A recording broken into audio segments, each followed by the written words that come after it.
எத்தனை முடிச்சு ஒரு வேலை இப்படியே உனக்கு படிச்சு கொட்டையெல்லாம் ஆக்கி போயிடுச்சு. வேலை கொடுத்ததானே போக முடியும், இப்படி அடிச்சு அடிக்கிறியா? ஐயோ என் புள்ளிய அடிச்சு கொள்றாளே, இத கேட்க யாரும் இல்லையா?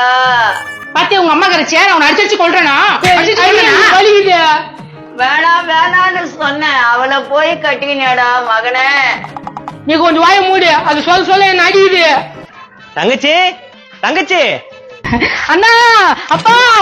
பொறுமைமா பொறுமை. எப்படிமா இருக்க? நல்லா இருக்கியா? இருக்க. கல்யாணம் பண்ணி கொடுத்தீங்களா அதை காட்டாம இருக்கிறதுக்கு என் வாழ்க்கையே போச்சுண்ணா. மச்சான் என் தங்கச்சி எப்படி கண் கலங்க வச்சிட்டியா மச்சான்? என்ன மச்சான் அதெல்லாம்? தினம் நான் கண் கலங்கிருந்தேன், அவ அடித்து வலி தாங்காமா. அதெல்லாம் உங்களுக்கு பெருசா தெரியலையா? பேசாதானே நீ? ஏமா இருமா. பின்ன என்ன, நான் ஒரு வேலை வடிக்க போக மாட்டேன், தின்றதுக்கு மட்டும் 2 வாயை பார்த்துட்டு வந்துருதுங்க. அப்ப இந்த லெவலுக்கு என் பொண்ணை கொடுமைப்படுத்தி வச்சிருக்க. மயிலா மாவு தலையா, கொடுமை பண்ணது புள்ள உன் பொண்ணு தான்டா. நான் தாடா பாவம் பண்ணா. டைவர்ஸ் பண்ணிடா அவளை. என் பையன் வாழ்க்கையே போச்சு. என்ன வாழ்க்கை போச்சு?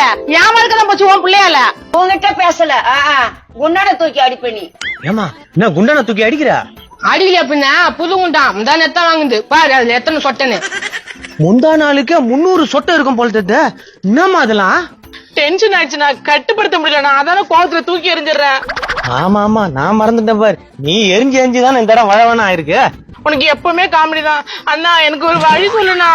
எந்த வழி சொன்னாலும் உனக்கு பத்தாது, நீ கீழே சைஸுக்கு. யோ நீ பேசாத, குண்டத்துக்கு அடிச்சிருவேன். ஏமா குடும்பம்னா அட்ஜஸ்ட்மெண்ட் பண்ணிக்கணுமா? நான் இத்தனை நாள் இல்ல வேலைக்கு போவாம. ஆமாமா இத்தனை காலமா இவர் வேலைக்கே போகாம அம்மா மட்டும் சம்பாதிச்சு நம்மள காப்பாத்துச்சுல. மறக்காம இந்த வீடியோவை ஃபுல்லா பாருங்க. கீழே ஸ்கிரீன்ல கிளிக் பண்ணி